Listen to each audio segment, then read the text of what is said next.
أعوذ بالله من الشيطان الرجيم. بسم الله الرحمن الرحيم.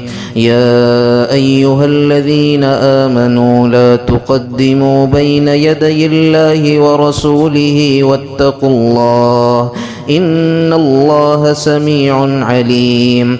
يا أيها الذين آمنوا لا ترفعوا أصواتكم فوق صوت النبي ولا تجهروا له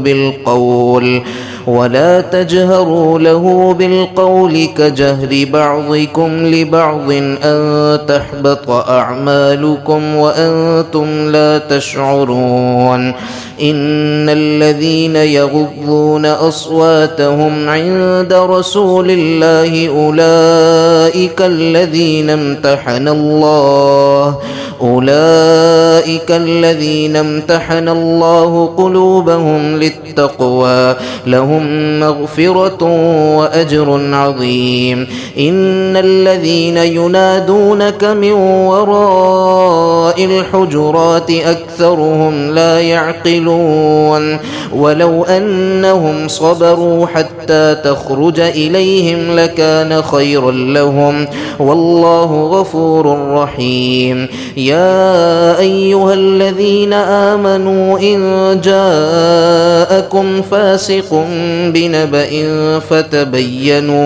فتبينوا أن تصيبوا قوما بجهالة فتصبحوا على ما فعلتم نادمين. واعلموا أن فيكم رسول الله لو يطيعكم في كثير من الأمر لعنتم ولكن الله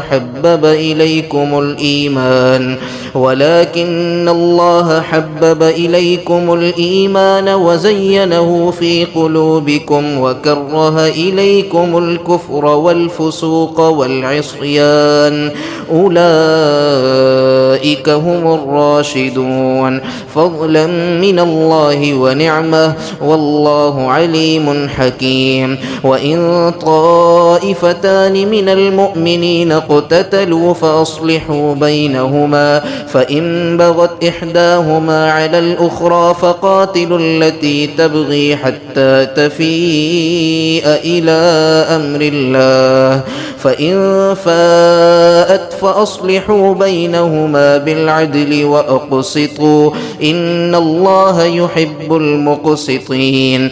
إنما المؤمنون إخوة فأصلحوا بين أخويكم واتقوا الله لعلكم ترحمون. يا أيها الذين آمنوا لا يسخر قوم من قوم عسى أن يكونوا خيرا منهم ولا نساء من نساء عسى أن يكن خيرا منهن ولا تلمزوا أنفسكم ولا تنابزوا بالألقاب بئس الاسم الفسوق بعد الإيمان ومن لم يتب فأولئك هم الظالمون. يا أيها الذين آمنوا اجتنبوا كثيرا من الظن إن بعض الظن إثم ولا تجسسوا ولا يغتب بعضكم بعضا أيحب أحدكم أن يأكل لحم أخيه ميتا فكرهتموه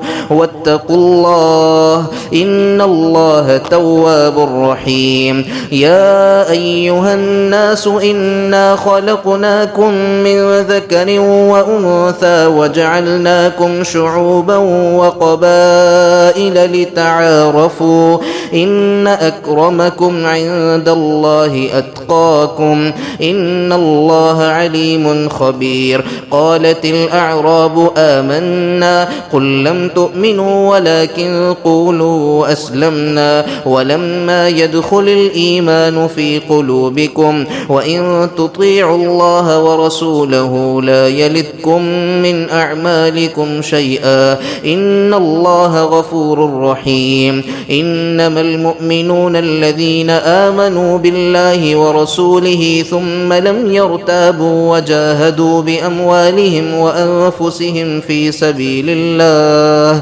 أولئك هم الصادقون قل أتعلمون الله بدينكم والله يعلم ما في السماوات وما في الأرض والله بكل شيء عليم يمنون عليك أن أسلموا قل لا تمنوا علي إسلامكم بل الله يمن عليكم أن هداكم للإيمان إن كنتم صادقين إن الله يعلم غيب السماوات والأرض والله بصير بما تعملون